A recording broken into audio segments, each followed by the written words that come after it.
I'm not a fan. But I'd be curious what the TV ratings were. The crowd was more into it than I thought. Who? The crowd was into it more. Yeah, the crowd was really I into thought it'd it. be kind of sleepy. Yeah. We broke that record at Louisville, 12:30 start time. So I don't know, but it would be nice to have Sundays off, so they have a full day off. Because yesterday we gave them the day off, but the sophomores had an event they had to go to last night. They've got to do stuff, so it's not really a day off.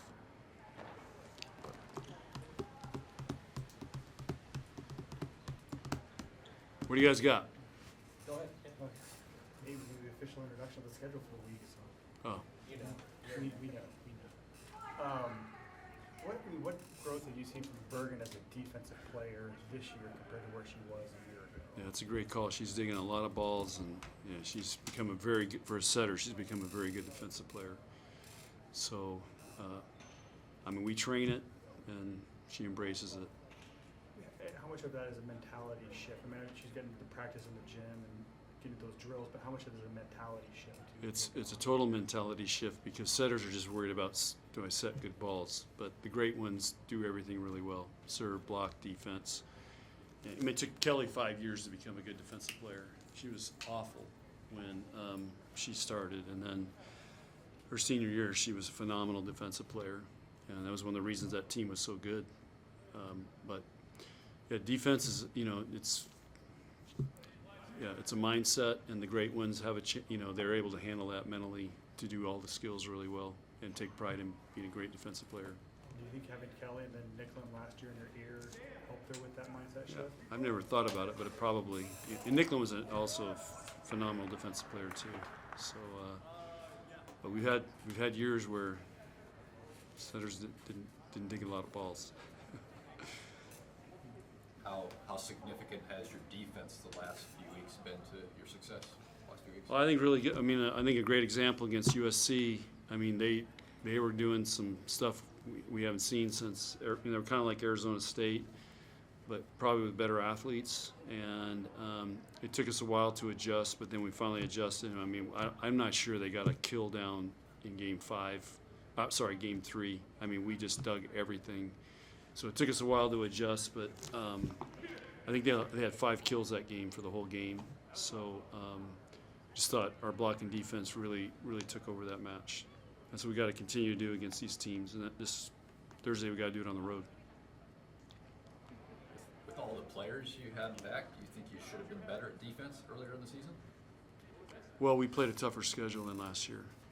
So we played a significantly tougher schedule than we did last year. Last year, we scheduled lighter because we had 5 freshmen and, transfer. And but this year, our schedule was pretty tough. So you felt like you were playing good at defense, it just wasn't showing as much? I just think it was just going against better teams. It's harder to play whole teams down.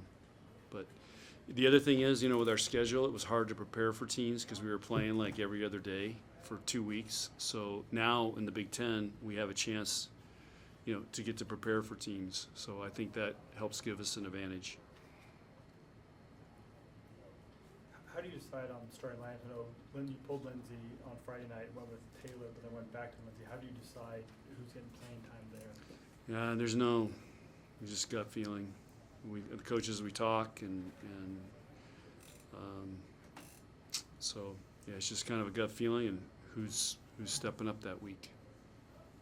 Week to week or match to match is kind of how you approach it? It depends. It's kind of more week to week, I think.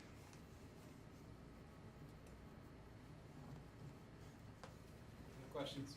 Going back to Bergen, you talk about her passing skills, but it seems like she's also taken a step forward blocking. I know she gets left on the island sometimes, but she's had a couple solo blocks and just kind of improved. Do you think she's improved blocking as well? No question. The